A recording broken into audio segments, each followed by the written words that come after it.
রমজানের শেষ দশক আমরা কিভাবে কাটাবো? আমরা দেখতে পাই যে আমাদের সমাজের অধিকাংশ মানুষেরাই রমজানের শেষ দশক সম্পর্কে গাফেল, অর্থাৎ শেষ দশকের ইবাদত সম্পর্কে গাফেল।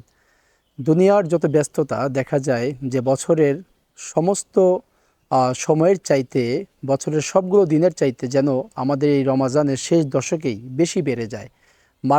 মার্কেটগুলোতে যেমন উপচে পড়া ভিড়, তেমনি বাজার ঘাট সমস্ত জায়গাতে উপচে পড়া ভিড়।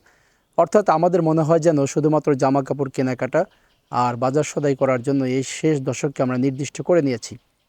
অথচ এই শেষ দশকের গুরুত্ব অপরিসীম, অগণিত।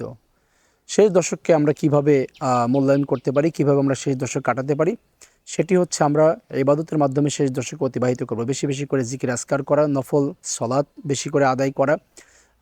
এরপরে আমাদের থাকবে ইস্তেগফার পাঠ করা, আল্লাহর কাছে ক্ষমা চাওয়া, তওবা করা, ভুলগুলো সংশোধন করে ফিরে আসা। এরপরে যত বেশি করে আমরা পারবো আমরা সদাকা করব, দান করব, গরিব দুঃখীদের মাঝে দান করব। তারপরে শেষ দশকের মধ্যে যেই কাজটি রয়েছে রমজানের 28তম রমজানের পর থেকেই, সেটা হচ্ছে ফিতরা আদায় করা।